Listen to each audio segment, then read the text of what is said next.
Welcome back, my friend. Tonight, we're leaving behind the fairy tales and stepping into the rot beneath the crown, into the dark, perfumed chambers of Tudor England, where beauty was poison and power had a smell.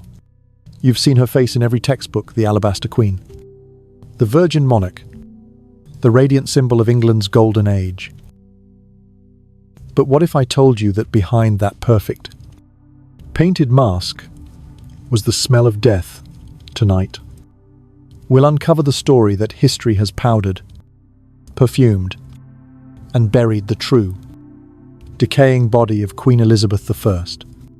London, in the late 16th century, was a city that glittered and stank at the same time. The bells of St. Paul's rang over alleys soaked in filth, where fish rotted in the market stalls, and the air was thick with coal smoke, sewage, and the sweat of unwashed bodies. Yet in the middle of that stench rose one divine figure, a woman who seemed untouchable. Elizabeth I, the warrior queen who crushed the Spanish Armada, the woman who never married but ruled with an iron will. To her people, she was half saint, half goddess. But if you had stepped through the velvet curtains of her palace, you wouldn't have smelled holiness. You would have smelled rot, disguised as roses. In her glittering court, the body of the queen was a holy relic, and also a battlefield. Elizabeth feared one thing more than rebellion or assassination: water. In the 16th century, people believed bathing opened the pores to evil vapors that carried plague. Water, to her, was death itself, so she lived sealed inside layers of linen and perfume, purified not by cleanliness, but by scent. Each morning, her maids peeled away the previous day's sweat-soaked linens, then dressed her in new ones, fresh and fragrant, though her skin had not touched a drop of water for weeks. The result was a body that never met water, yet was worshipped as pure. And that was only the beginning.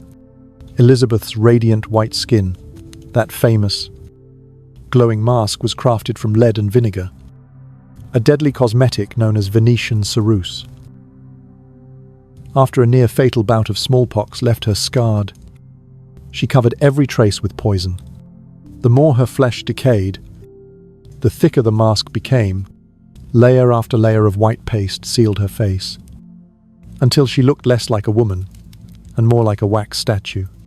The lead seeped into her blood, her nerves, her mind. Courtiers whispered that her moods had grown unpredictable bursts of fury, followed by hours of silence. And yet no one dared to mention it. Mirrors were banned from her chambers. Painters were forbidden to paint her from life. Hair portrait, copied endlessly, preserved the illusion of youth as her real face cracked beneath the mask. But the horror didn't stop there. The Queen's breath, they said, could make a man faint.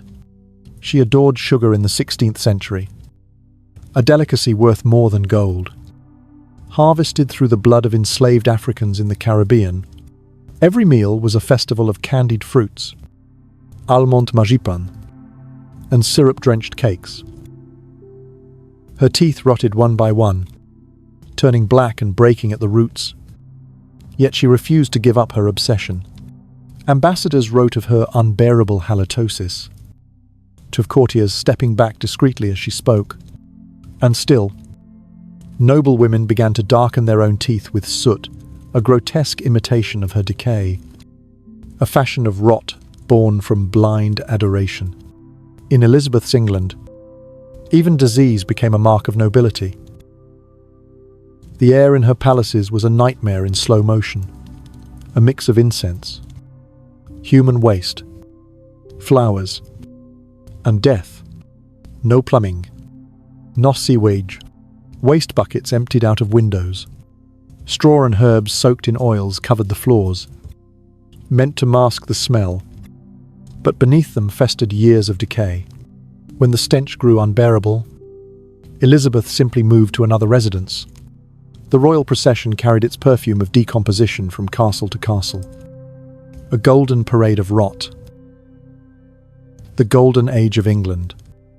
The poets called it, but the gold was just the colour of urine staining the palace walls. Still, she ruled with the grace of a ghost. Her voice commanded nations, even as her body disintegrated beneath the weight of lead, sugar, and fear. Every morning became a ritual of resurrection maids, layering powders and oils upon her ruined flesh, reanimating the corpse of majesty. And when night fell, she sat alone before her painted portraits, whispering to the image of her younger self. "Where are you? Elizabeth." That's the cruel irony of her legend. Elizabeth I didn't just wear a mask, she became it.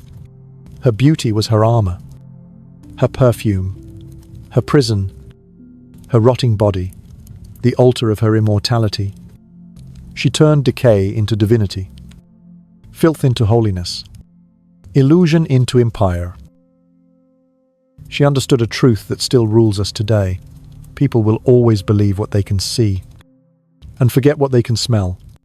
So the next time you see her portrait, the snow-white face, the serene eyes, the perfect stillness, remember this. Behind that face was a woman suffocating under the weight of her own perfection, poisoned by her own myth, decaying in the name of glory. And even now, centuries later, her lesson lingers in the air. We breathe. The world will always worship the mask, even as it rots beneath the skin. They said the Queen loved sugar more than prayer. And perhaps they were right. For in her world, sweetness was the taste of power, and every grain of it was paid for with someone else's blood.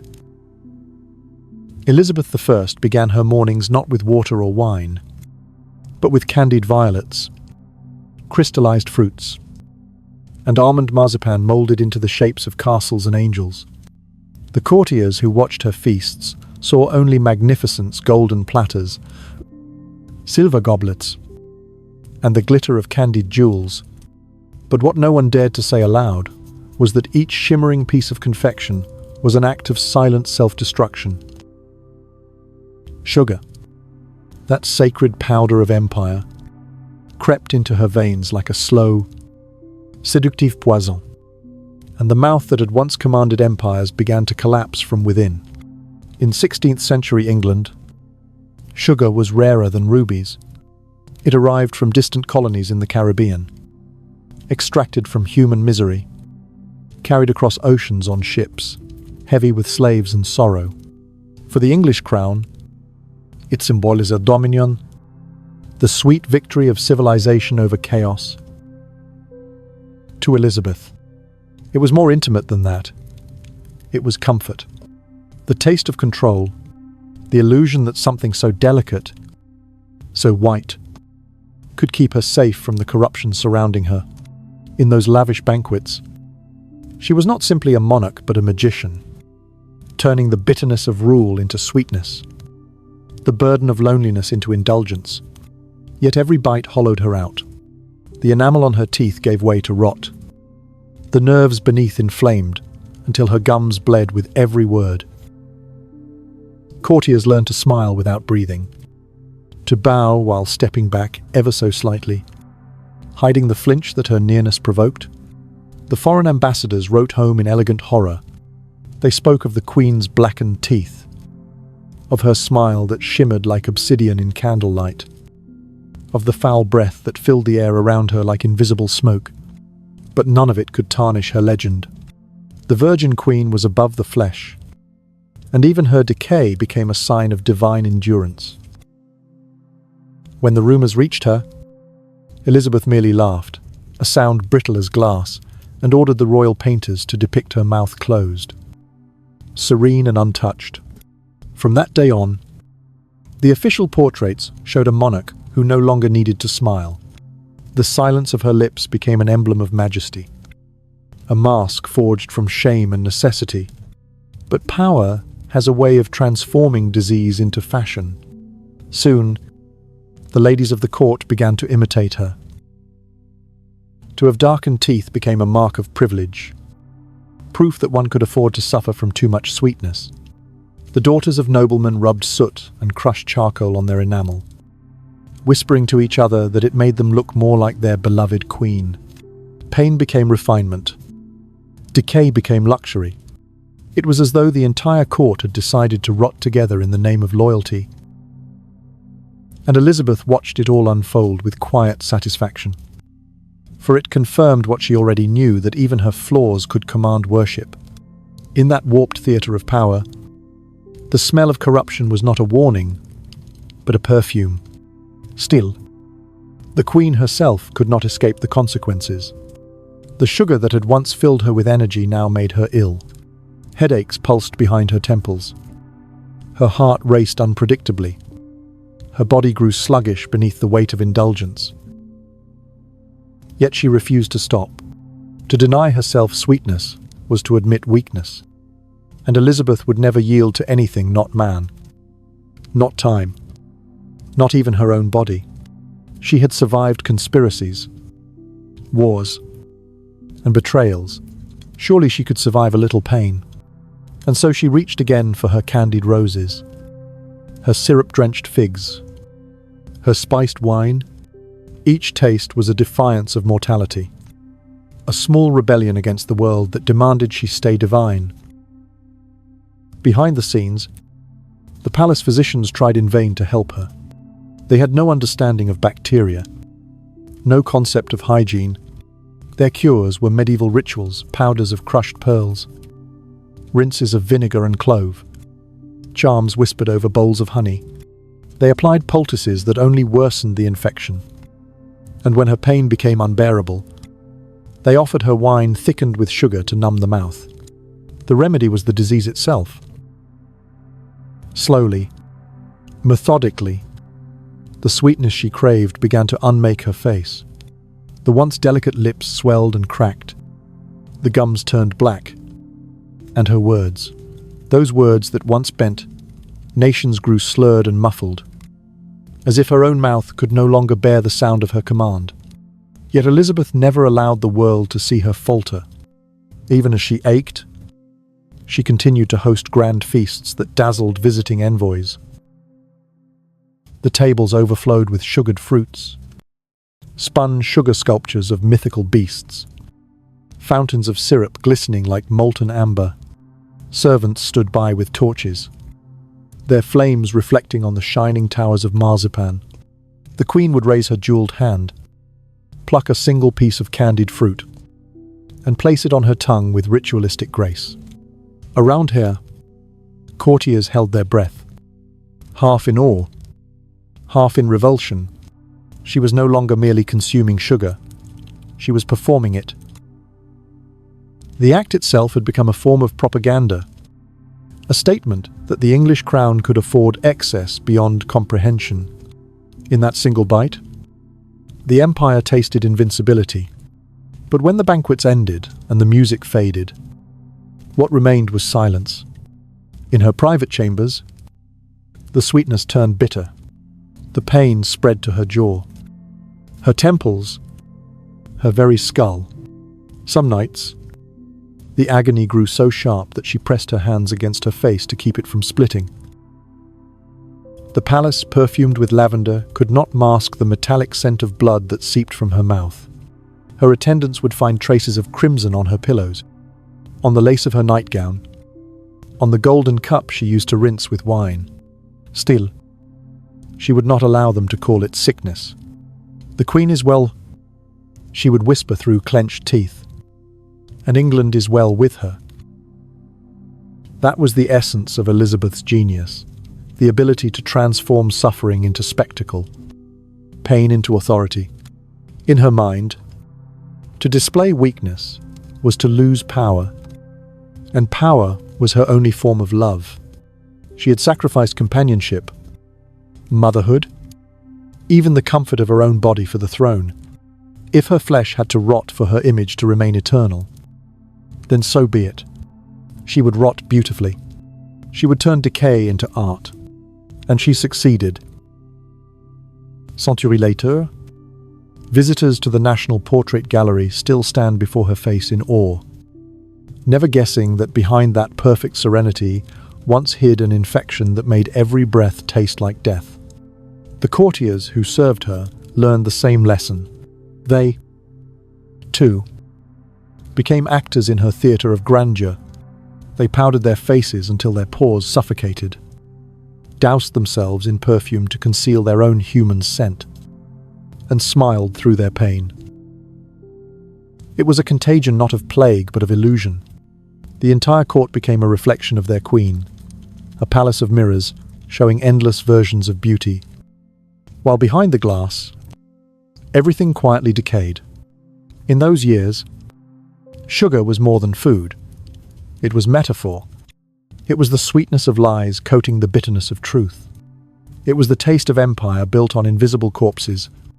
Elizabeth's love for sugar mirrored her reign itself, glittering on the surface, corroded underneath.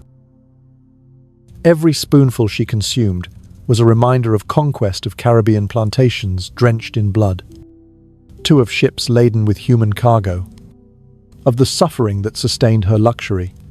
And though she surely knew this, she did not flinch. Power, like sugar, required denial. You had to swallow the pain and smile as if it were pleasure. By the time she reached her 50s, her teeth were nearly gone, her jaw tender and swollen. Yet her will remained diamond hard. She refused to be seen as old or weak. She commanded her artists to paint her as eternal, demanded her courtiers address her, as if time itself bowed before her. The myth of Elizabeth was no longer built on truth, but on discipline, a kind of holy delusion that demanded she outshine her own decay. To live as she ruled meant never allowing reality to catch up. The sweetness had to go on, no matter how bitter it became. And so, night after night, the great feasts continued. Musicians played under ceilings painted with angels. Servants carried silver trays, heavy with desserts, glistening like gemstones. And the queen sat in her jeweled chair, a vision of divine splendor. Only those closest to her noticed the trembling of her fingers, the tightness in her jaw, the flicker of pain that crossed her eyes when she laughed. Only they saw the way she swallowed each bite slowly, carefully, as if swallowing not food but memory of youth, of beauty, of all that was slipping away. For Elizabeth I, sweetness was both mask and mirror. It hid what she had become and reflected what her kingdom truly was, a realm addicted to illusion. In her court, every pleasure had a price. Every fragrance hid a stench. Every smile concealed decay. She had built her power on the art of contradiction, on the lie that if something shone brightly enough, it could never die. Yet deep down, she must have known the sugar would not only eat her teeth, it would eat her legend. And still, she could not stop, because to stop would mean to face herself without the sweetness, without the glitter, without the mask. And that, for the queen who had turned her body into the empire's altar, was unthinkable. She would rather die sweetly than live in truth. Outside, the bells of London tolled in the smoky air, and inside the palace, the queen lifted her cup of honeyed wine once more. The courtiers cheered, the musicians played, and the candles flickered in a haze of sugar and perfume. She raised the cup to her lips, smiled that closed, painted smile, and took another slow sip. The sweetness lingered, heavy and intoxicating, sliding down her throat like a promise. And in that moment, no one, not her doctors, not her courtiers, not even Elizabeth herself could tell where the pleasure ended and the poison began. As the candles burned lower and the last echo of laughter faded from the banquet hall, the palace sank back into silence. And with it, the queen's thoughts retreated to the one fear that ruled her more than any rival or disease, the fear of water. To the people of 16th century England, Water was not the clear symbol of life it is to us, but a silent carrier of death. The memory of plague still haunted every mind. The old healers whispered that water opened the pores and let in bad air. Invisible demons that brought fever and decay. And so, for Elizabeth I, bathing became a dangerous luxury. A ritual too intimate. Too perilous to attempt often. She believed that to stay dry was to stay alive. And so her body, wrapped in linen and perfume, became its own sealed kingdom, protected from the world by fabric, superstition, and fear. Her mornings began in a slow, delicate ritual that resembled prayer more than hygiene. Maids interred quietly, hands full of folded linens, steeped in rose water and vinegar. They moved around her in silence, unfastening layer after layer of cloth, each one heavy with the scent of her skin, each one darkened by the trace of a night's sweat. When they reached her bare shoulders, the air seemed to tremble. No one dared to look too long. They wiped her gently with the new cloths, as if touching something sacred, careful not to disturb the fine powder on her face or the paint on her lips. The body of the queen was not washed. It was consecrated. Every movement, every breath carried the reverence of a mass. When they were done, new layers of linen were wrapped around her, cool at first, then warm as her body heat rose again. To the outside world, it was cleanliness by other means, but within those layers, beneath the perfumes and oils, her skin slowly suffocated. In those times, the concept of dirt was different. To be physically clean was suspicious. To be scented was virtuous. The noble body was not expected to smell of earth and sweat like that of commoners. It was meant to breathe the odor of heaven lavender, rose, musk, and Elizabeth, ever the master of appearances, turned this idea into doctrine. To smell sweet was to be pure. To avoid water was to defy corruption. The irony was that beneath the delicate fragrances, the corruption was already at work. Her pores clogged with oils, her wounds sealed under powders, her flesh quietly breaking down beneath the armor of fabric and myth. On rare occasions, perhaps once a month, she permitted herself what she called a cleansing. But even that was more ceremony than bath. Servants would spend hours heating water over open fires, filling large wooden tubs in her private chamber. They added rose petals, mint, and vinegar to purify the liquid, then waited for her to arrive. She would step slowly into the perfumed warmth, not to wash, but to be anointed.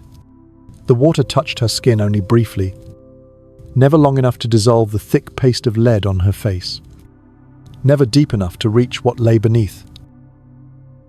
Her attendants dipped linen cloths into the water and pressed them lightly against her arms and neck, dabbing rather than cleaning. Afterwards, she was wrapped again in fresh fabric. As though sealing the act away from her memory, the water was poured out into the gardens, as if it had absorbed something dangerous.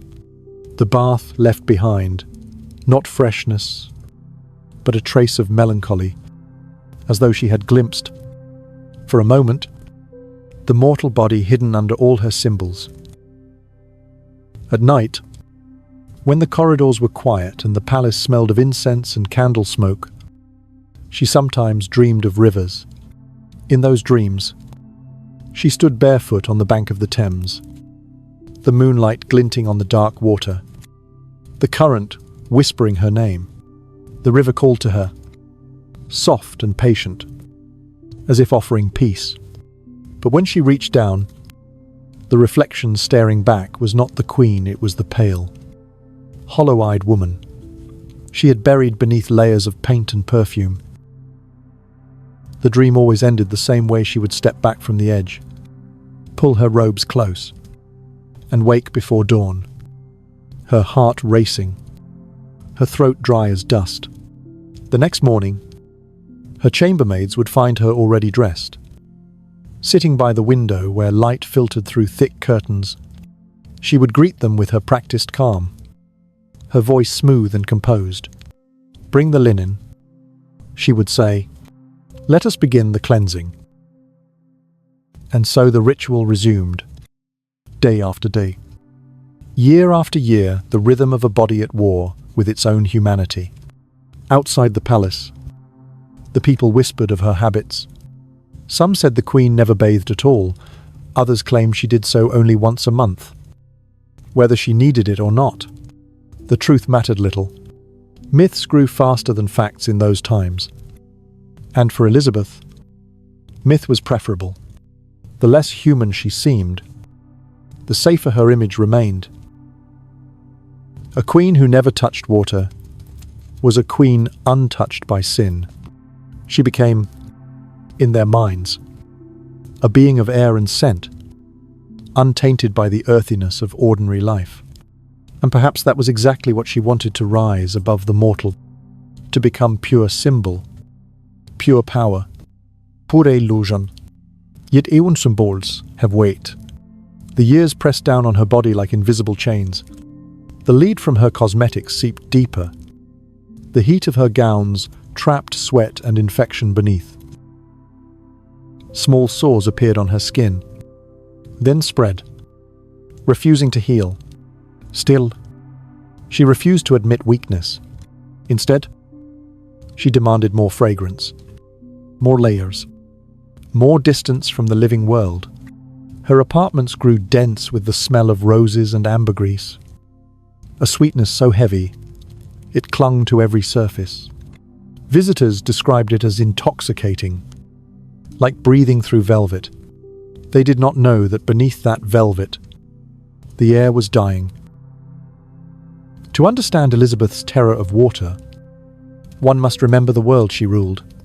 The great bathhouses of medieval Europe had been closed for fear of plague. To wash was to court danger. The church preached modesty and warned that nakedness invited sin.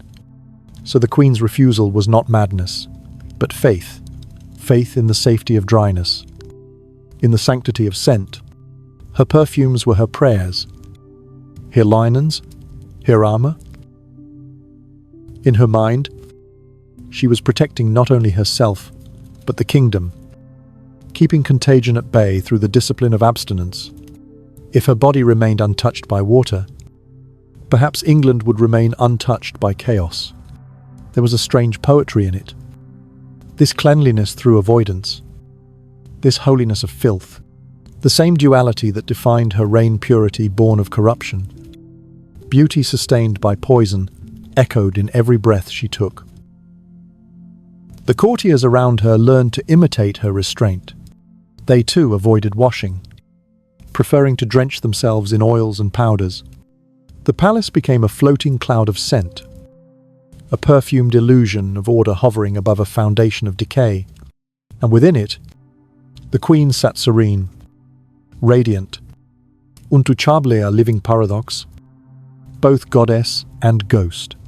Sometimes, when the wind shifted and carried the smell of the river into her chambers, Elizabeth would pause in her reading and close her eyes.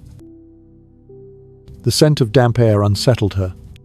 It reminded her of things she no longer allowed herself to feel: the coolness of rain on skin, the softness of flowing water, the simplicity of being human. She would open her eyes again and return to her duties, pushing the memory away.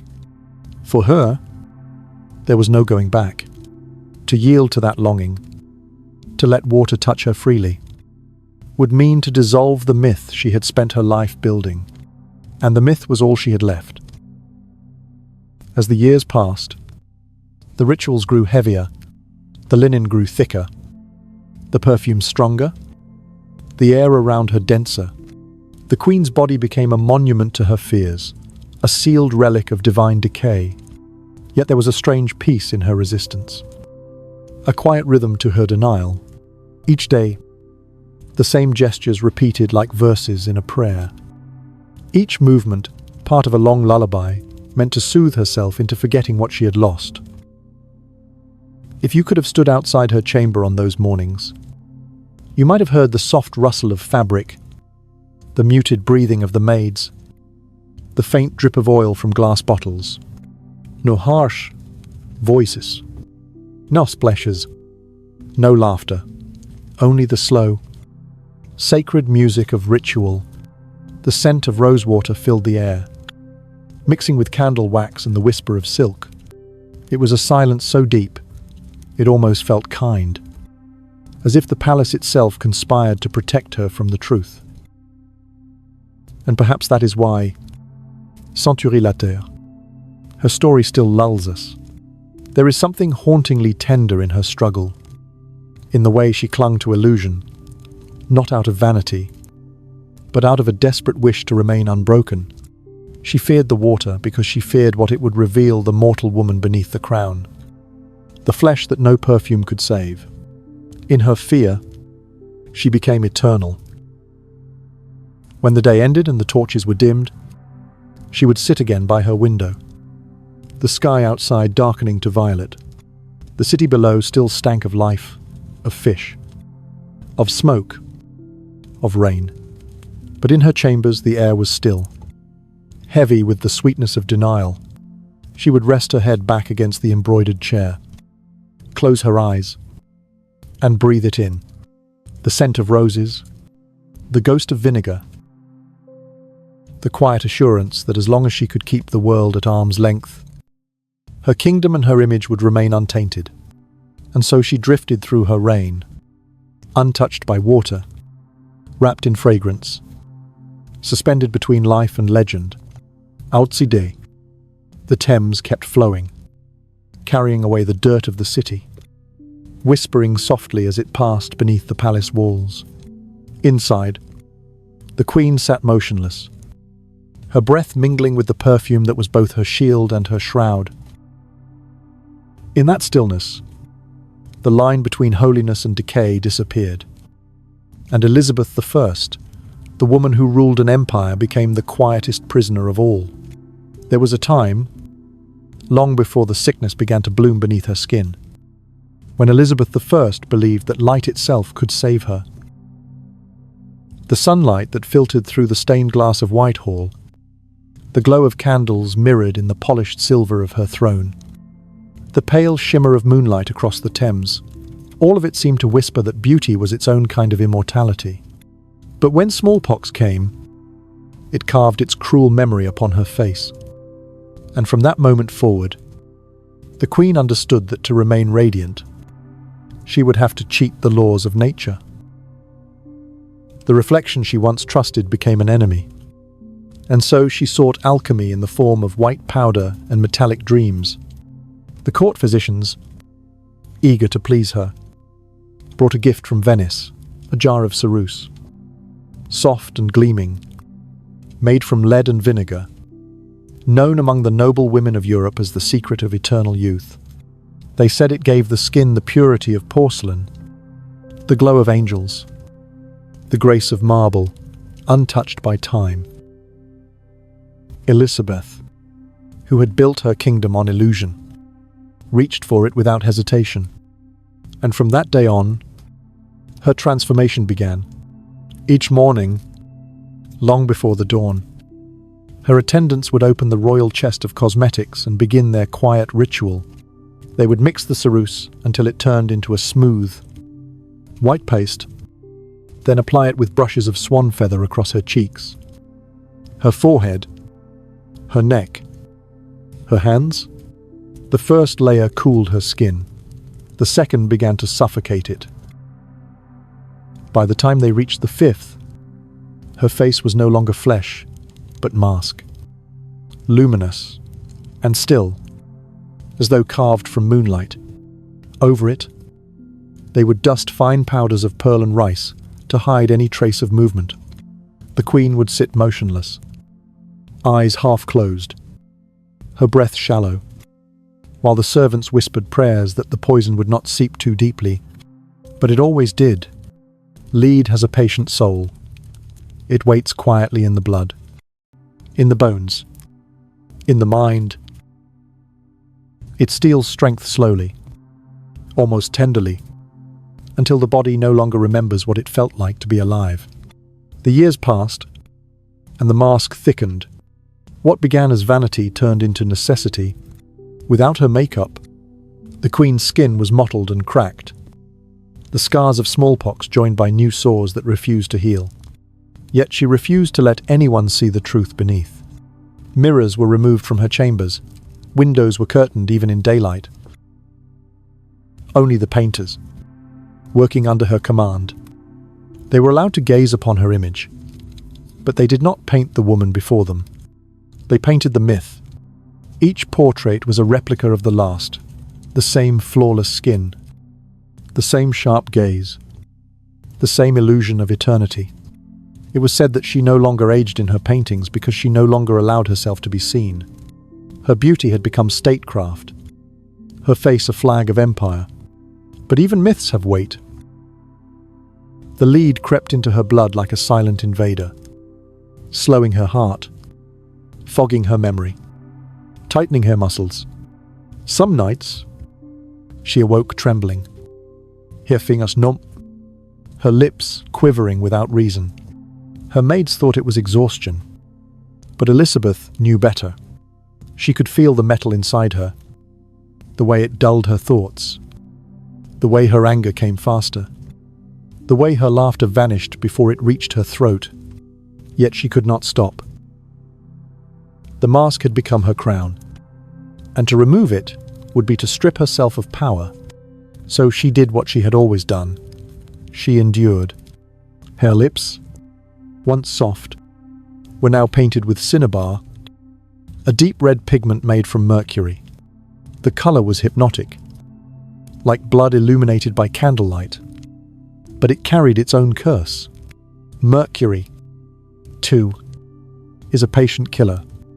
It erodes the nerves, stirs the mind into chaos, turns the calmest thought into thunder. As the months went on, her moods became tides, unpredictable and fierce. One moment she would speak with the grace of a poet. The next, she would fall into silence, so cold it froze the room. Courtiers who once adored her brilliance now feared her temper, but no one dared to question it. They blamed the weight of rule, the loneliness of power, anything but the truth that their queen was poisoning herself in pursuit of perfection. When she walked through the palace halls, she glimmered like an apparition. The white of her face caught the firelight and threw it back in pale brilliance, making her seem both alive and not. To see her up close was to be caught between reverence and unease. The mask was too still, too flawless, too inhuman. It did not bend when she smiled. It did not move when she spoke. It was said that if one stood near her during an audience, one could see faint cracks along her jawline, the fine dust of powder falling whenever she turned her head. But none dared to speak of it. To comment on the Queen's face was to risk treason, for her beauty was the mirror of England's soul. The palace painters learned to adapt. They no longer studied her face directly. Instead, they copied earlier portraits, repeating the same idealized image again and again. Time itself seemed suspended on the walls. The Elizabeth of her youth stared down from every frame, unchanging, serene, untouched by decay. It was a cruel trick of art to preserve forever what reality had already consumed. And the Queen, walking beneath those painted ghosts of herself, I began to feel the distance widening between who she was and who she appeared to be. There were evenings when she paused before her own portrait, studying the calmness of her eyes, and whispered softly, "You are what they love, not me." Then she would turn away before the sadness could find her reflection. Her courtier, of course, saw none of this. To them, the Queen was divine, an image to be worshipped, not understood. They mimicked her fashions, her colors, even her cosmetics. The women of the court began to whiten their faces with the same Venetian paste, spreading the poison of vanity from the throne to every mirror in London. The air of the palace shimmered with pale faces, ghostly and immaculate, moving like petals through candlelight. But beneath each mask was the same slow disintegration. The kingdom was rotting beautifully, in perfect harmony with its sovereign. By the time Elizabeth reached her 60s, her flesh had grown fragile as parchment. The lead had leached away her vitality. Her hair, once bright copper, had fallen in clumps. To hide the loss, she turned to wigs, fiery red masterpieces, powdered with perfume and lace. From a distance, they gave her back the youth she had sacrificed. But up close, the illusion trembled. The skin along her temples was thin, almost translucent, the veins beneath her eyes dark as ink. When her maids brushed her cheeks, pieces of the makeup sometimes fell away like dried plaster, leaving behind faint streaks of pink and grey. They said she wept only once, when one of them, new to the royal service, accidentally wiped too hard and revealed a wound beneath. The Queen had not cried for 20 years, but in that moment, the mask cracked, and tears mixed with powder, turning white to silver. She said nothing. She only lifted a hand and gestured for them to continue. The ceremony could not stop. Outside her chamber, the court continued to dance and gossip, unaware that their monarch was dissolving into the very substances she wore. Inside, she moved slower each day, her breath shorter, her hands trembling slightly as she reached for her quill. And still, she ruled. Every decree signed, every ambassador greeted, every feast held beneath chandeliers that hid the truth in gold light. Even in her weakness, Elizabeth remained unyielding. She had long ago learned that a crown is not worn on the head but in the mind.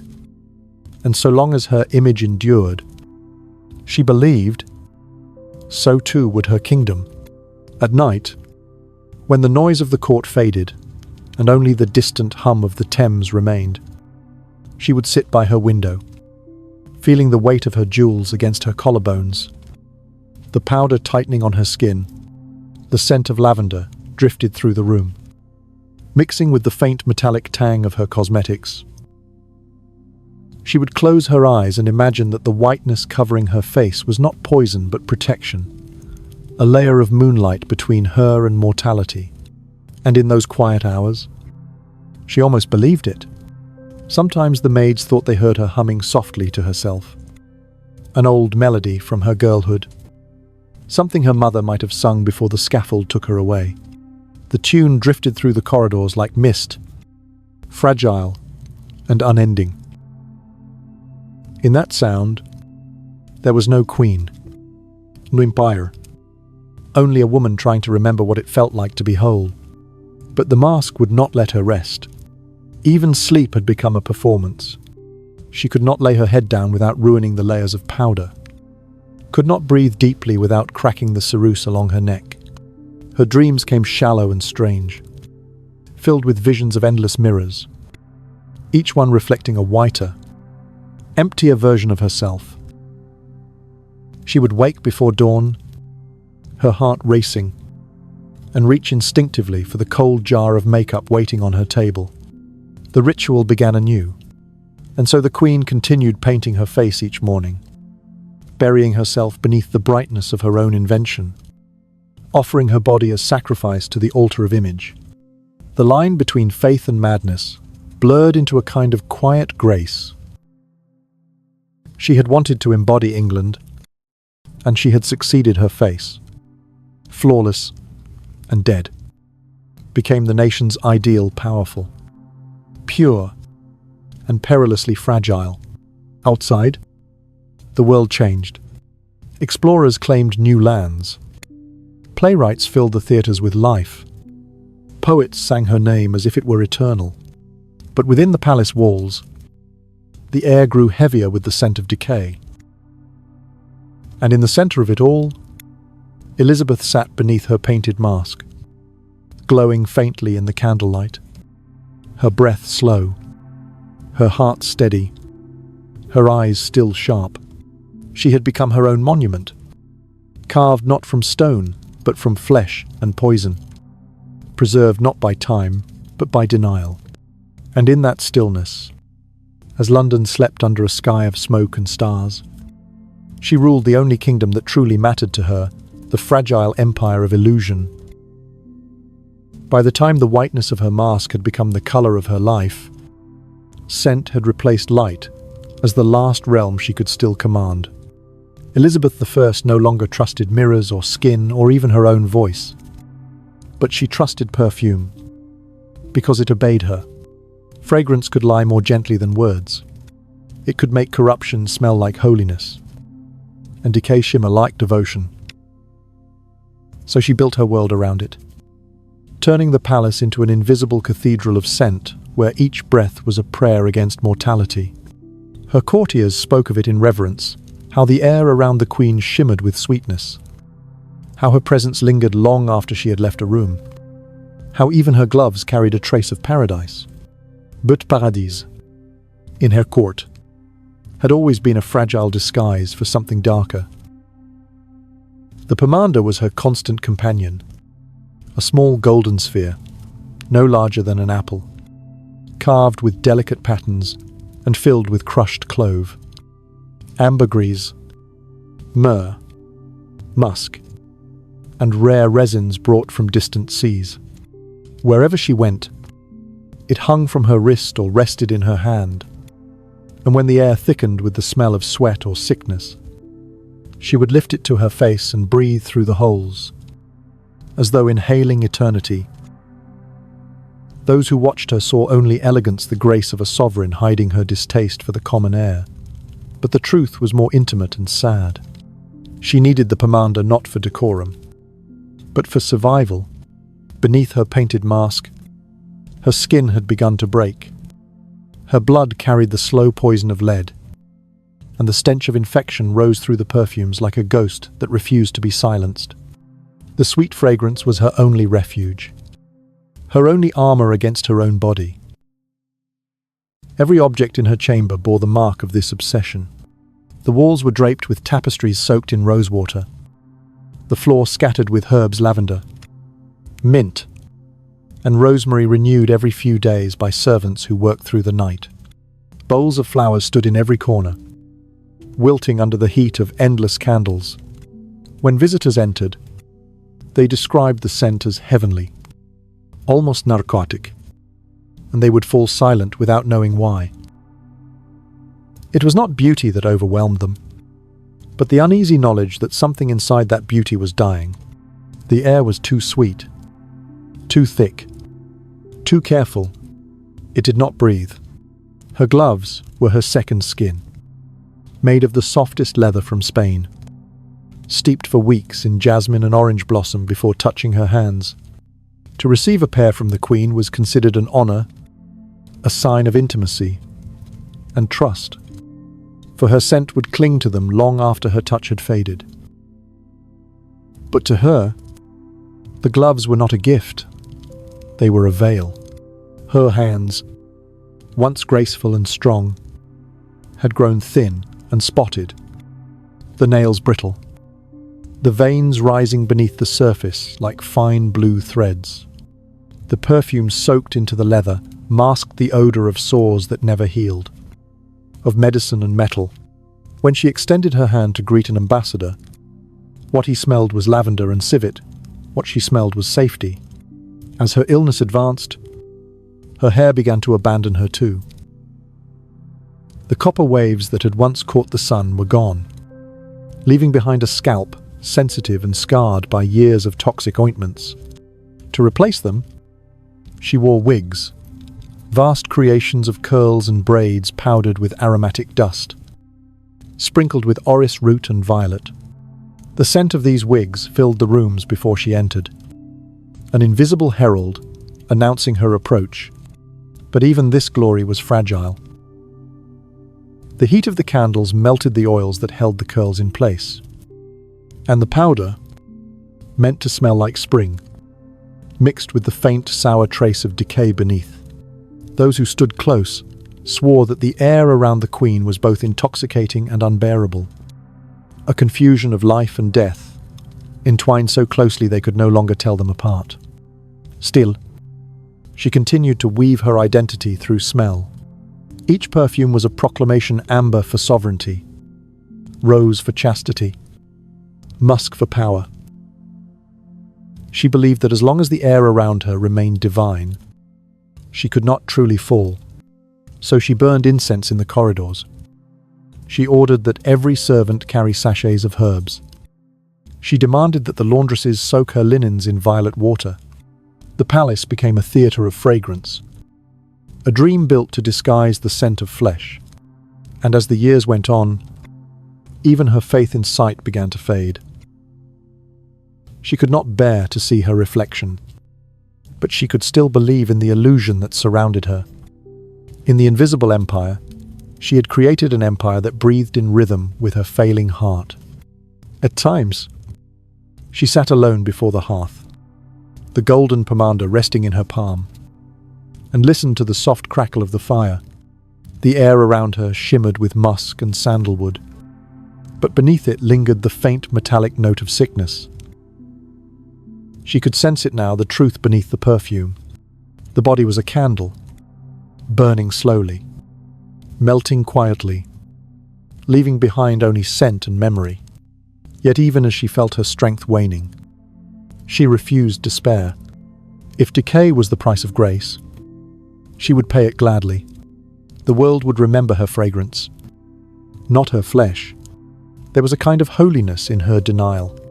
When the physicians begged her to rest, she smiled and told them that fragrance was her medicine.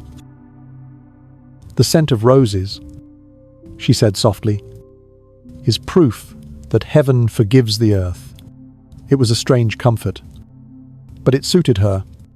The queen had always ruled through contradiction, purity born from poison, divinity built from disguise.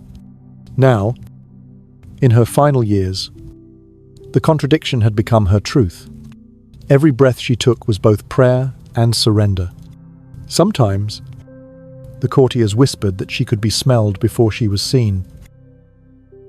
When she entered the throne room, waves of perfume preceded her, rolling through the crowd like incense in a cathedral.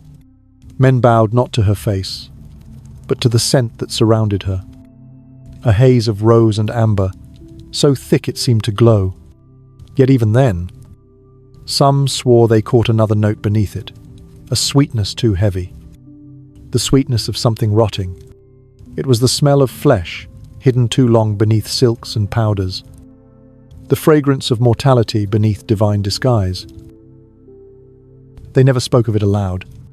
To question the queen's scent was to question her sanctity, and so the lie continued.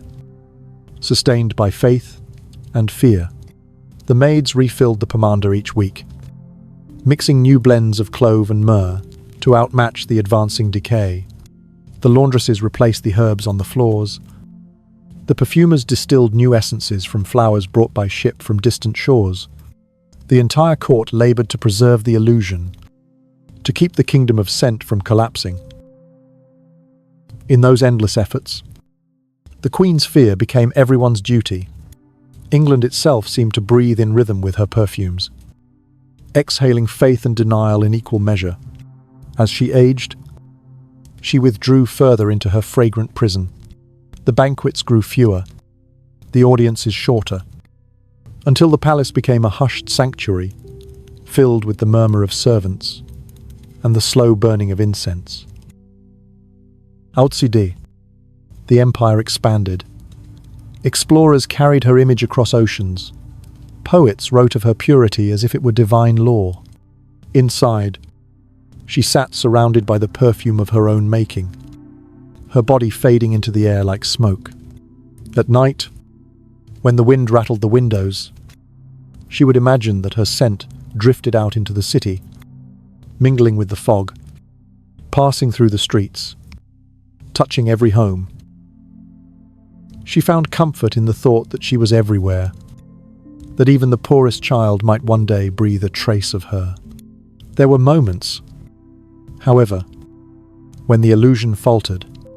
A sudden draught would stir the curtains and carry in the smell of rain, and she would flinch as if struck. The scent of wet earth reminded her of things she had forgotten: the touch of grass, the chill of river water, the weight of being alive. For an instant, she longed for it. Then she would lift the pomander to her nose, breathe deeply, and let the memory fade. The roses returned, and with them, peace. Her last years unfolded like a slow twilight. The world beyond her chamber moved in color and sound, but she remained still, surrounded by the muted glow of candles and the steady rhythm of her own breathing. The scent was her constant companion, her invisible veil between life and death, and though her mind grew weary, her faith in the perfume never wavered. It was her crown now, air voice, her last language. When she spoke, the air seemed to tremble with fragrance. When she slept, the room swayed with the quiet breath of amber and musk. And so it was that Elizabeth I, the woman who had feared water and trusted poison, found her eternity not in marble or memory, but in air, her ring, her image. Her legend all dissolved into the perfume that filled her world. She had become both the source and the scent, both the body and the myth. Even as her flesh weakened, she ruled the air itself, turning her slow decay into the sweetest illusion of all. Outside the palace walls, the river kept flowing, carrying the smell of rain and earth, whispering of the world she had left behind. Inside, the queen exhaled another breath of roses and closed her eyes. The air shimmered around her, soft and golden, heavy with all the things she could not let go. And in that hush, between the fragrance and the silence, the empire of perfume held its breath, waiting for the next dawn that might never come. Outside the perfume chambers, where the air was thick with roses and death, the palace itself groaned under the weight of centuries. The walls that had once gleamed with gold leaf now wept with damp, the corridors echoing faintly with the creak of boots and the sigh of servants carrying basins of waste. For all the elegance the queen demanded, the truth of her world was far humbler, far darker, and infinitely more human. Beneath the lace, beneath the prayer, beneath the perfume, lay filth not just of the body, but of the soul of an entire age. Elizabeth I had turned scent into sanctity, but outside her private sanctuary, England smelled of sweat, soot, and the quiet rot of unwashed grandeur. The Tudor palaces were temples of splendor only in daylight. When night fell, the illusion dissolved. The torches flickered against tapestries that hid damp walls, and the floors, strewn with reeds and dried herbs, crackled softly underfoot. The rushes were meant to mask odor, but they trapped everything: food scraps, spilled wine, vomit, blood, and the unspoken waste of hundreds of bodies who lived and breathed within those halls. Beneath them, a second floor existed, a secret underworld of decay, where years of filth decomposed in silence. And when the air grew too heavy with its own memory, when even the perfume could not conquer the smell, the royal household did what it always did. It moved. Every few months, the queen and her entire court abandoned one palace and travelled to another. Not out of whim, but out of necessity. The air could no longer be endured. The walls, the carpets, the tapestries, all carried the scent of slow corruption. And so the great procession began: carriages filled with gowns and jewels, carts heavy with linens and silver, horses pulling wagons of dried herbs and incense. It was a migration of scent, a pilgrimage toward freshness that never lasted. Within weeks, the new palace would begin to breathe the same sweet rot, as if the queen's presence itself summoned it. The servants joked softly that she carried her kingdom's smell within her, a perfume of glory and decay that no distance could escape. Deep beneath the splendor, another kind of court existed, one that never saw the sunlight. They were called the gong farmers, men who worked only at night, crawling through tunnels beneath the palaces to remove what the nobles left behind. Their world was made of shadows and stench, with ropes tied around their waists and candles fastened to their heads. They waded through the darkness, shoveling waste into buckets, scraping the walls clean of filth. It was work no one acknowledged, but without it, the palaces would drown in their own grandeur. Some of these men never returned from the tunnels. The air below was thick with gas, and one wrong breath could mean asphyxiation. Yet their labor, unseen and unspoken, was the foundation of the queen's purity. Her throne, her fragrance, her power all stood upon their silent devotion. In her private chamber, Elizabeth's own throne had its shadow twin. It was called the close stool, a carved wooden chair with velvet cushions and a porcelain bowl hidden beneath. Only one man had the honor of attending it, the groom of the stool. An office more intimate than any lovers, more trusted than any ministers. He alone assisted the queen in her most private rituals, recorded her health, and whispered to her in moments when all others were forbidden to speak. It was said that to clean her was to understand her, to know the frailty hidden beneath the crown. Yet this intimacy was not shameful. It was political. To touch what no one else could was to touch the truth of power. In the strange hierarchy of the court, filth was proximity, and proximity was privilege.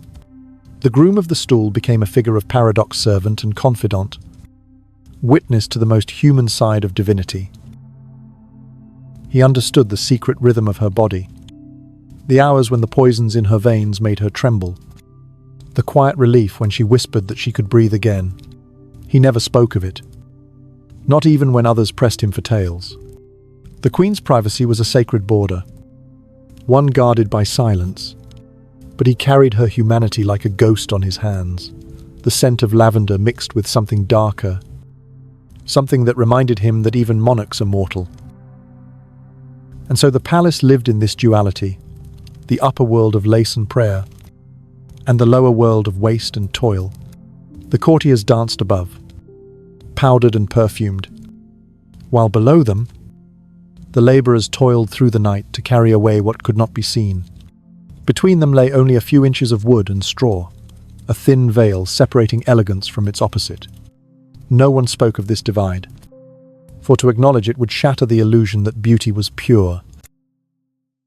The silence became part of the ceremony, as essential as the incense that burned in every hall. Outside the walls, London was no different. The streets overflowed with refuse. The river, a mirror of the kingdom's contradictions. The same water that carried England's ships to glory also carried its filth downstream, and yet the people called their age golden, because the light that shone from the queen's face blinded them to the shadow that stretched beneath her throne. She was the sun of their world, and like the sun, she illuminated and burned in equal measure. Within the palace, the smell of decay became part of the rhythm of life.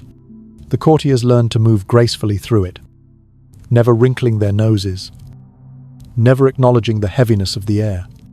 They spoke of roses and silk, of faith and art, pretending that the sweetness was natural. To speak of the truth of the waste beneath their feet, of the sickness behind the queen's mask, would have been treason, and so they inhaled the stench as though it were incense. Believing that their endurance made them holy, Elizabeth herself understood this better than anyone. She knew that power depended on distance, the careful separation of what could be seen from what must be hidden. Her reign was built upon the art of concealment, upon the delicate choreography of denial. If the people believed she was pure, then she was If they believed the air of her court was divine, then no one could call it foul. In that faith, the illusion became real. The filth beneath the palace floor was not corruption, but sacrificed the necessary darkness that allowed her light to shine. At dusk, when the corridors grew quiet and the servants withdrew, she would sometimes walk alone through the echoing halls. The candles threw long shadows across the walls, and her footsteps stirred faint traces of perfume and damp air. She would pause by the great windows and gaze out over the gardens, their flowers gleaming faintly in the moonlight. The scent of earth drifted in honest, heavy, unperfumed. For a moment, she would breathe it in and feel the weight of everything she had buried, everything she had turned into beauty. Then she would close the window and let the air of her own making fill her lungs again. There was a strange peace in this routine, a rhythm that felt almost eternal. The court continued its delicate dance above the abyss.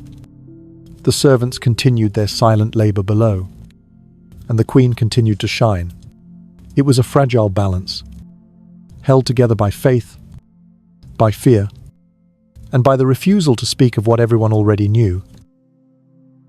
The palaces of England were cathedrals of contradiction, sanctuaries where roses and rot prayed side by side, where holiness was measured by how well one could hide the truth. And perhaps that was the greatest magic of Elizabeth's reign, not the defeat of the Armada, not the flowering of the arts, but the quiet transformation of filth into grace.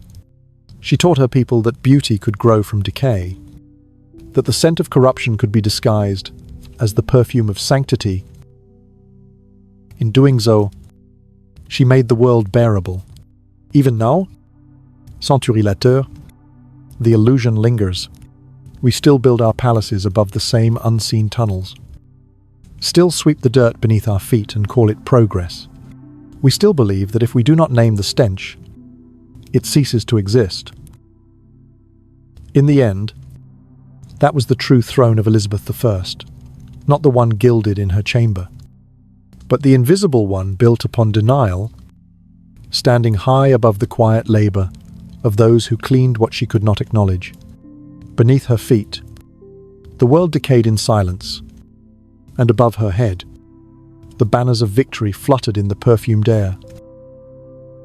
Between them hung the Queen herself, suspended between purity and ruin, between heaven and earth, between what was seen and what was endlessly concealed. And in that fragile balance, England learned to dream of gold while breathing the scent of its own decay. As the years slipped quietly into one another, and the river carried away the echoes of her youth, Elizabeth I began to understand that her greatest creation was not her empire, but her reflection. The portraits that lined the walls of her palaces had long ceased to be simple paintings. They had become windows into an eternal illusion, copies of a woman who no longer existed. In every room, her eyes followed herself younger, brighter, untouched by the poisons of time. They watched her rise each morning beneath the trembling hands of her maids, watched her sit in silence, while layers of lead and silk rebuilt the myth of the Virgin Queen. And when night fell, those same painted eyes seemed to ask her the question she feared most: which one of us is real? It began with small refusals. First, she forbade mirrors in her chambers.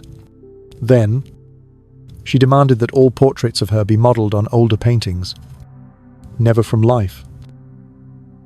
She did not want truth, she wanted continuity, the endless repetition of perfection.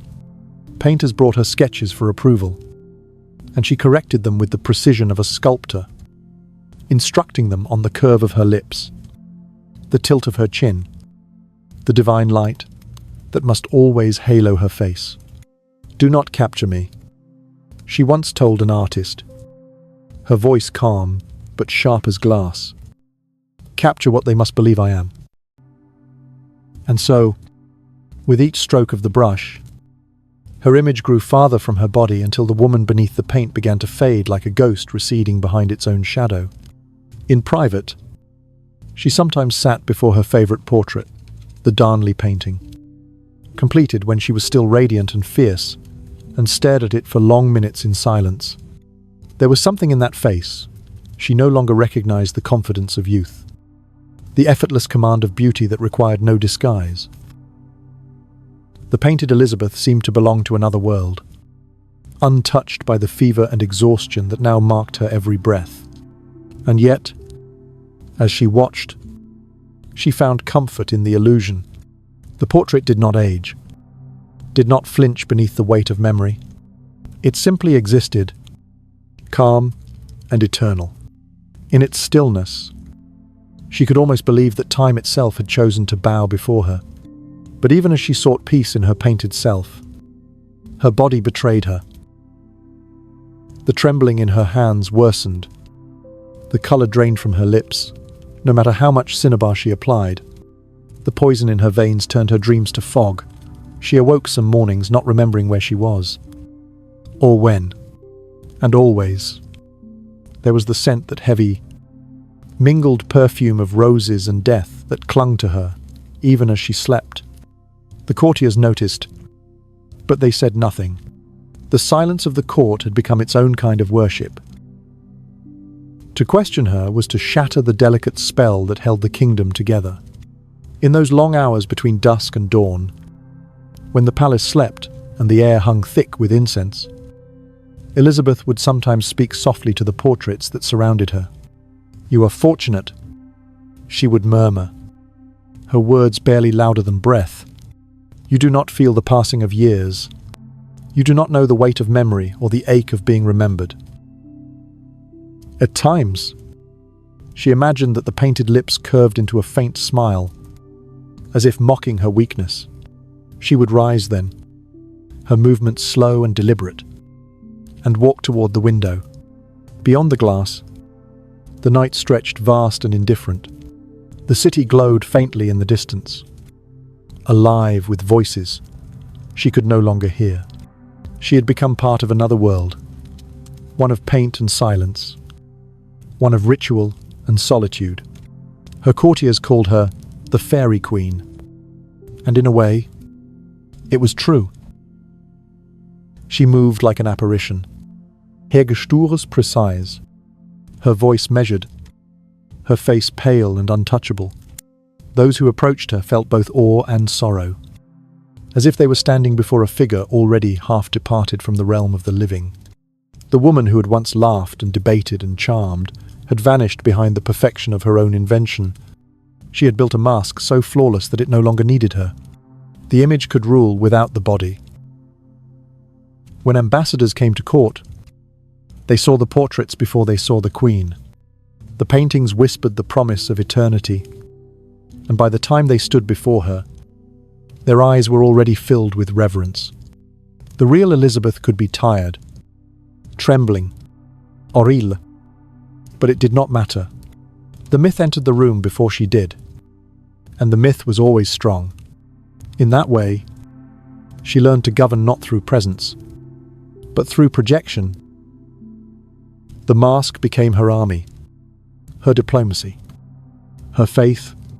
She could feel herself dissolving into the fiction, and still she clung to it.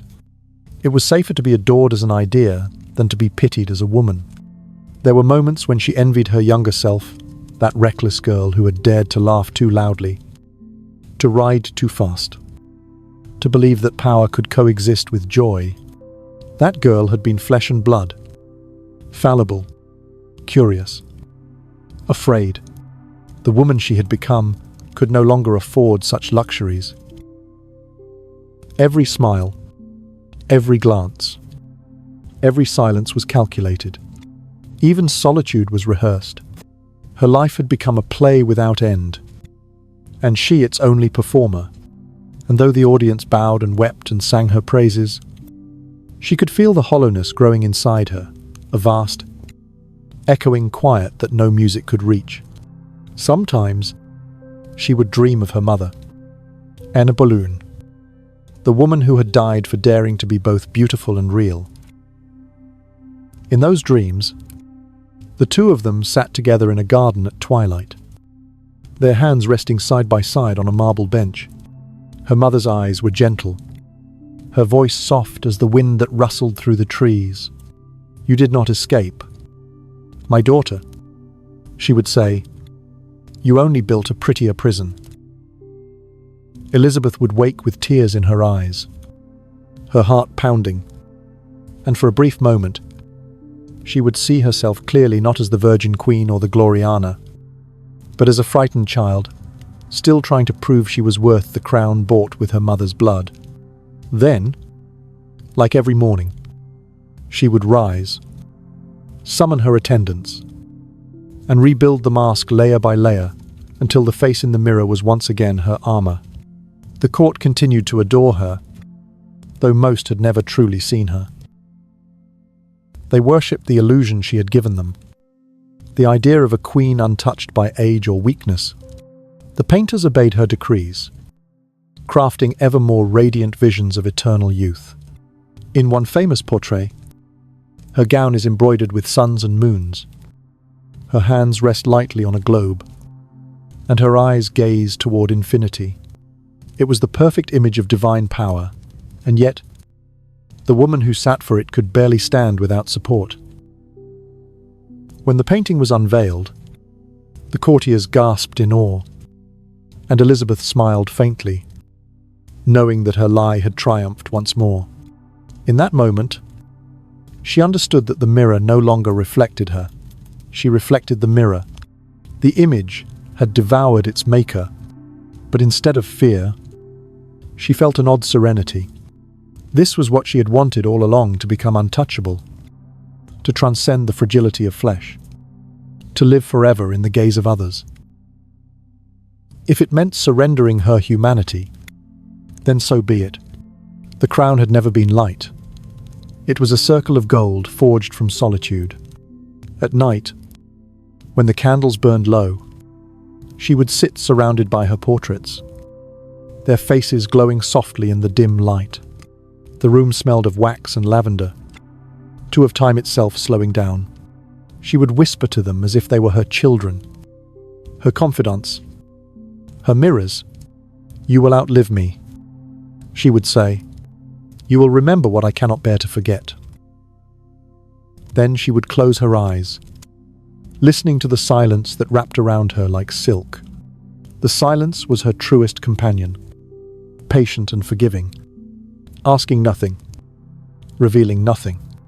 As the moon drifted across the windows, the queen would drift into a half-sleep, her thoughts dissolving into memory. She dreamed of her youth, of laughter echoing through corridors that no longer existed, of sunlight touching her unpainted face, of a mirror that once showed her something tender and alive. She dreamed of that girl, walking through a garden of roses, unguarded and real, her hands free of gloves, her hair loose in the wind. For a moment, she reached out to touch her, and woke to find only the cold stillness of her chamber, the quiet breathing of her attendants, and the faint rustle of her own painted likeness watching from the walls. The mask had become her kingdom now, a sanctuary where no one could wound her, not even time. Outside, the empire flourished.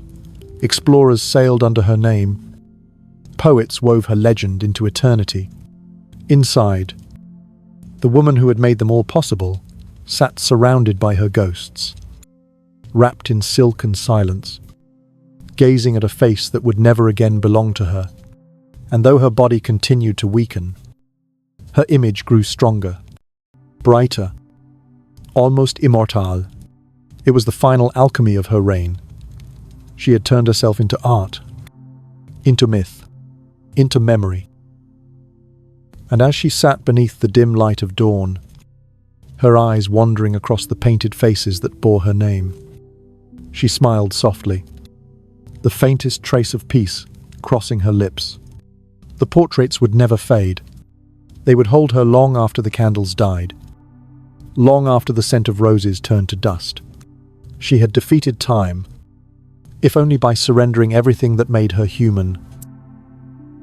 And in that still, perfumed quiet, surrounded by the echo of her own reflection, The queen at last began to drift toward the sleep she had denied herself. For a lifetime. A sleep where even mirrors could no longer find her. As her reflection faded slowly into myth, the air of England began to change with her. The scent that had once lingered only within her chambers began to creep outward through the corridors, through the gardens, through the breath of courtiers and the fabric of her kingdom itself, until it became the smell of empire. It was not the clean fragrance of sea salt or forest wind, but a sweeter, oevier perfume, thick with the memory of roses and incense and something faintly spoiled underneath. It was the scent of the court, of power gilded with decay, and it travelled farther than any ship or proclamation. In the years of Elizabeth I, even the wind carried contradiction, holiness woven with corruption, beauty born of denial. She had ruled her body as she ruled her realm, with fear disguised as grace. And now both her person and her nation breathed the same air. The courtiers imitated her devotion to fragrance, until the palace itself seemed to float within a cloud of scent. The nobility competed for proximity not only to her throne but to her aroma, wearing layers of musk and rose oil until the corridors shimmered like invisible gardens. To smell divine was to prove one's refinement. To smell of earth or sweat was to confess one's sin. And so, even the poorest merchants in London began to chase the illusion, buying cheap perfumes to mimic the sacred air of the Queen's court. The scent that had begun as her armour became the breath of an entire civilization, a faith made of flowers and fear. But behind every perfume was the unspoken truth that fragrance is born of death. The oils came from crushed petals, the amber from the belly of whales, the musk from the glands of animals slain for beauty. England's growing empire, stretching across oceans, fed this hunger. Ships returned from distant colonies heavy with spices, resins, and oils, the raw materials of a new religion of scent. To smell pure required the labor of thousands, the suffering of unseen hands, the exploitation of lands she would never walk upon.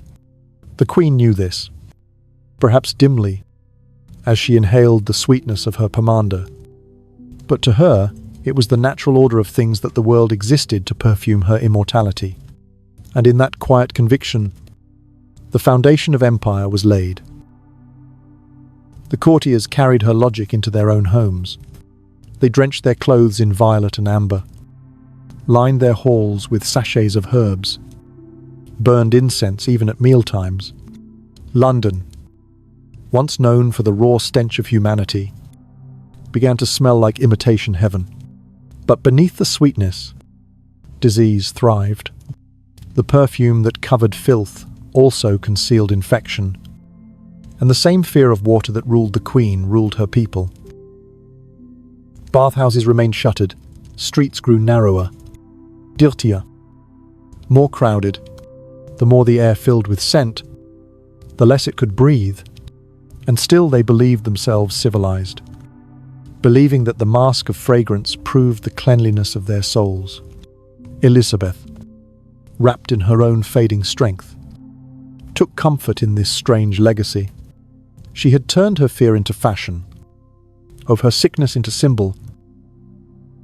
The world around her mirrored her contradictions, glittering and rotting, devout and decadent, radiant with the kind of beauty that only exists when truth has been forgotten. In her final years, when she spoke, her voice was quiet but sure. England, she once said to a trembling courtier, must always smell of roses. They bowed their heads, not realizing that she meant it not as metaphor, but as command, and so the fragrance of empire deepened. Across the Channel, in the palaces of France and the courts of Spain, foreign diplomats spoke in awe of England's strange purity, of the perfumed queen who seemed never to age. Her legend drifted faster than any wind, and with it came imitation. Soon Versailles would reek of musk and orange blossom. Rome would burn incense day and night. and the entire continent would learn her lesson that the appearance of sanctity mattered more than sanctity itself. The world began to breathe in harmony with Elizabeth's illusion, exhaling deceit in clouds of sweetness.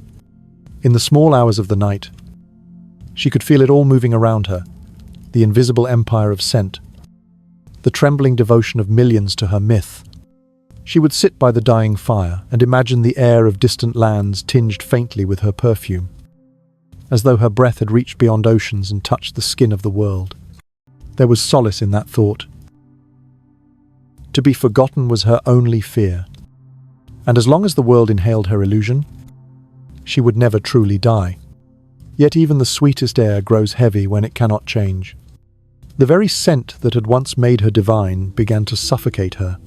Her lungs, fragile and tired, filled with the dense perfume of her own making. She coughed quietly, covering her mouth with a perfumed handkerchief. It smelled of violets and blood. The attendants who served her said nothing. They only opened another vial, lit another censer, and let the smoke veil her weakness. She smiled at their loyalty. They were keeping the ritual alive. Outside the palace, the people continued to worship her image. Plays were written comparing her to goddesses. Poets described her as the light of heaven. Merchants sold small glass bottles of rosewater labeled the Queen's Scent. The myth had grown so vast that the woman who had created it no longer needed to exist.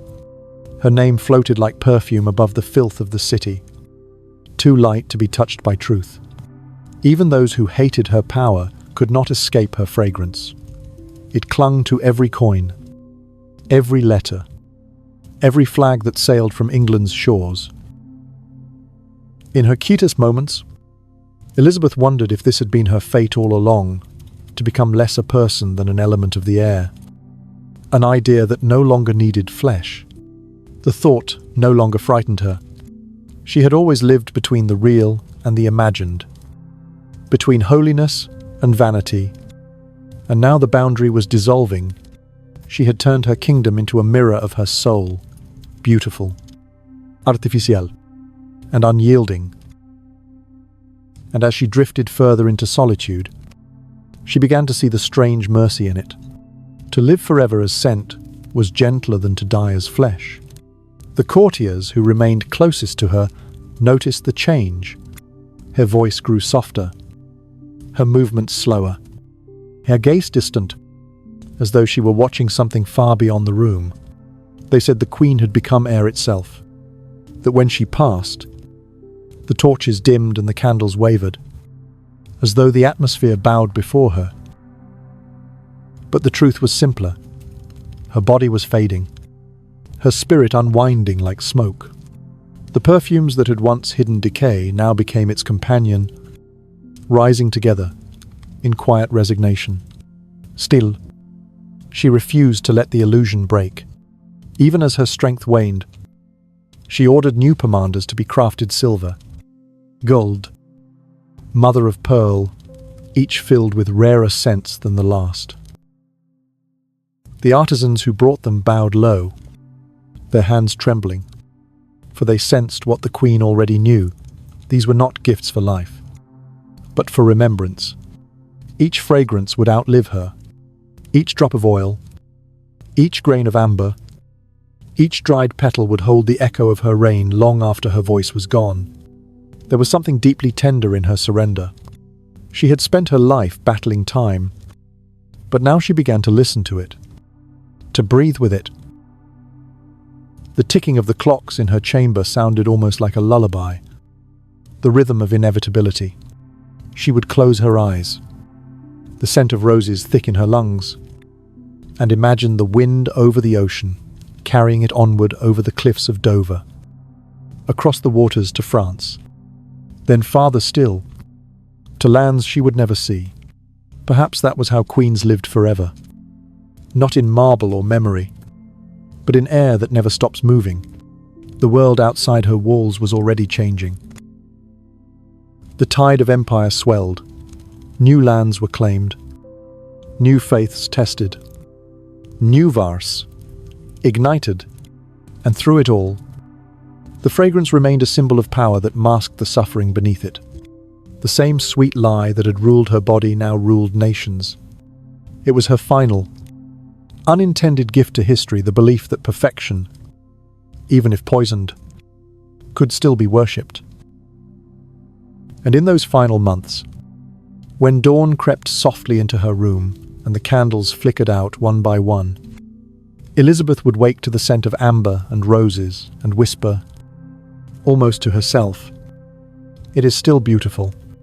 The attendants at her side would bow their heads, not knowing if she spoke of the world or the air around her. To her, there was no difference anymore. The world, the air, the illusion, all were one, and she was their breath. Outside, the fog thickened over London, and the wind carried her fragrance through the streets. It mingled with the smoke of hearths and the salt of the river, drifting between the chimneys, across the rooftops, into the dreams of those who still believed in her. The empire of scent she had built did not die with her flesh. It lived on, unseen and everywhere, the invisible inheritance of a queen who had turned decay into divinity. And so, long after the candles in her chamber were extinguished, the air still remembered her. The perfume lingered, faint and eternal, in the corridors and the gardens, in the breath of those who whispered her name. It was the last illusion, the softest and the most enduring, a fragrance made of roses and ashes, floating gently through time, reminding the living that even what decays can still, for a moment, smell like heaven. When the last winter of her life arrived, it came not with storm or thunder, but with the hush of a candle guttering out. The sky above London hung low and pale, and the Thames moved sluggishly under a veil of mist. Inside Richmond Palace, the Queen, who had ruled for nearly half a century, sat by the fire, surrounded by silence, so complete it seemed to have shape. Her attendants moved softly around her, their footsteps muffled by the thick rugs and the years of ritual. They spoke in whispers now, as if words themselves might disturb the fragile rhythm of her breathing.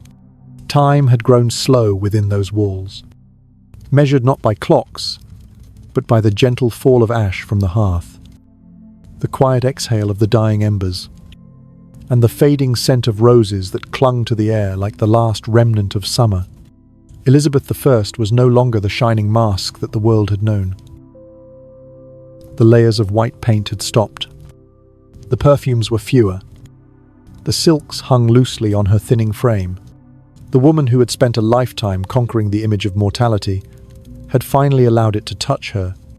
Her attendants said that in the dim light she looked more peaceful, almost human again, her face bare but soft, her eyes carrying the weary kindness of someone who has stopped resisting for the first time in decades.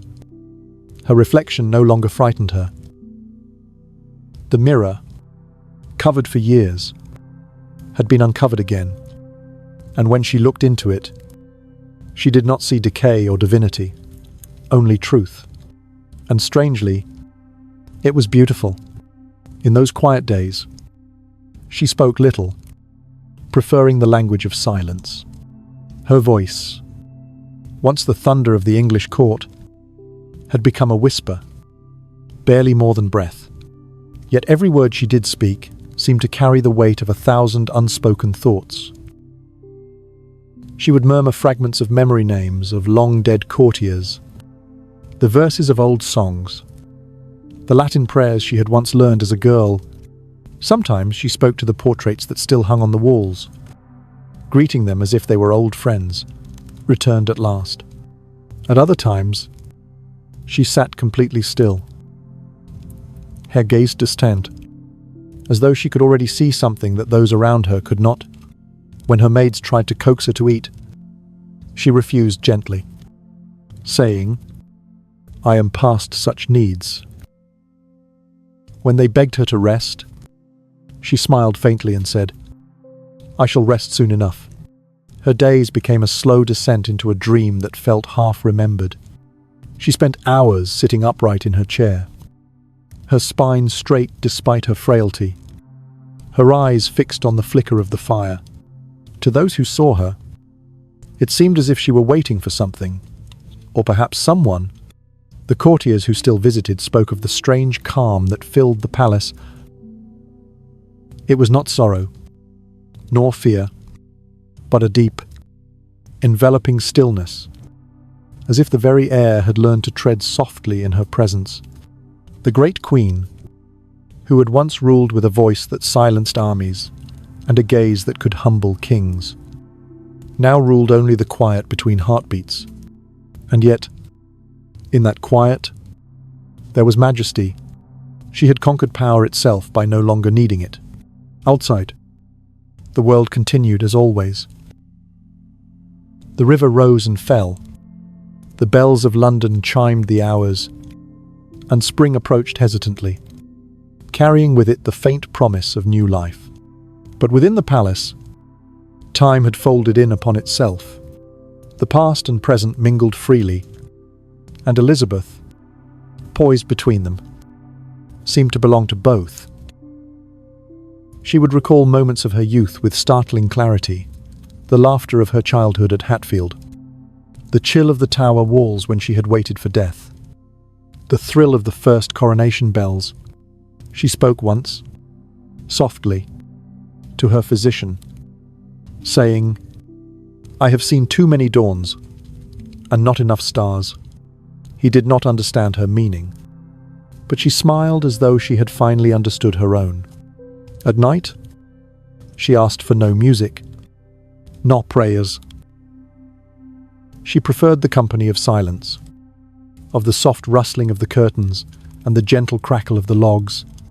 The perfumes that had once defined her life now lay unopened on the table.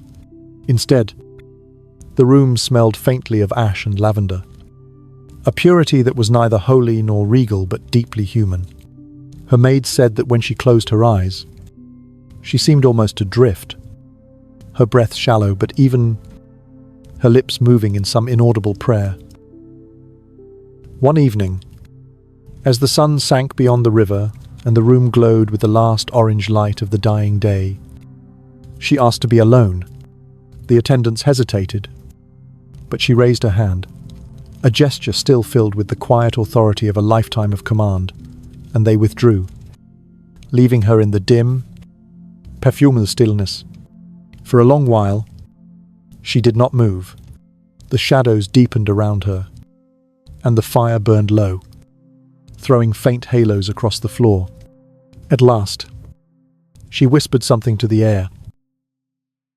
Those who later entered the room swore they heard her voice, faint and steady, saying, "I've become what I always was, a breath." In those final hours, she seemed suspended between worlds. Her eyes were open, but their gaze was turned inward, as if she were walking a long corridor that stretched somewhere beyond sight. The silence that filled the room grew so deep that the attendants felt afraid to breathe. Outside, the wind pressed gently against the windows, carrying with it the smell of rain and distant earth. For a moment, it mingled with the scent of roses that still hung faintly in the chamber, and it was impossible to tell where one ended and the other began. When dawn came, the light entered quietly through the high windows. The fire had burned itself out, and the air was cool, heavy with the perfume of night. Elizabeth I was still seated in her chair, her hands folded neatly in her lap, her head slightly bowed. Her eyes were closed, but her expression was calm, as though she were listening to something far away. The attendants approached in silence, and one of them touched her shoulder lightly. The queen did not stir. The hand that had once held the fate of empires now rested still, pale and weightless as silk. They said that as her body was lifted, a faint fragrance rose from her, sweeter and cleaner than any perfume she had ever worn. Some swore it was the scent of lilies. Others said it was the scent of rain. but most agreed that it was simply the smell of air pure. Unadornet. The kind of air that exists before dawn. It drifted through the room and out into the corridors, spreading like a final benediction, a whisper of release after a lifetime of restraint. In the days that followed, the palace became a mausoleum of quiet devotion. The courtiers moved through its halls as though afraid to disturb the ghost of her presence. Painters began new portraits at once, preserving the calm of her last days, while the poets wrote verses comparing her to the rising sun that never truly sets. The bells of London rang for her, and their echo rolled through the river's fog, carrying her name out to sea. Her body, embalmed and wrapped in the finest linens, was laid in state beneath a canopy of black velvet and gold. Crowds gathered to glimpse her one last time, and the air of the chapel was thick with incense. The old familiar fragrance of power and mourning entwined. The people knelt as they passed, some weeping, some silent, all breathing in the same scent that had defined her reign. The queen who had ruled through illusion now rested beneath it, her final disguise, perfect and eternal. But beyond the perfumes and the prayers, something subtler lingered. It was said that for weeks after her passing, the room she had inhabited retained her scent, not the heavy sweetness of roses and musk, but the gentler trace of something clean and fragile, like the air after rain. Servants who entered her chambers at night swore they felt her presence still, not as a spectre, but as a softness in the atmosphere, as if the very air remembered her breath. They said that when the wind stirred the curtains, it carried with it a whisper, a faint echo of her voice. Be still. All is well. And so she left the world as she had lived in it, half truth, half illusion, her body fading into the very air she had once ruled. The perfumes were sealed away, the mirrors veiled again, and the portraits remained, watching over the kingdom she had shaped with her contradictions. Outside, spring broke gently across the land, the trees budding, the river running clear. Life continued, unaware that something invisible yet immense had changed the air forever. Elizabeth I became legend, then memory, then myth, but somewhere in the folds of history, her breath still lingers. It waits in the silence between church bells, in the scent of roses on a quiet morning, in the mist that drifts over the Thames. Her reign ended, but her illusion did not. For illusion, like perfume, never truly dies. It fades slowly, gently, leaving behind only the faint sweetness of what once was. And if you walk through an old corridor in London, when the light is dim and the air is still, you might feel it even now, a whisper of warmth, a trace of something both divine and human, reminding you that once there was a queen who turned her fear into beauty, her decay into grace, and her final breath into eternity.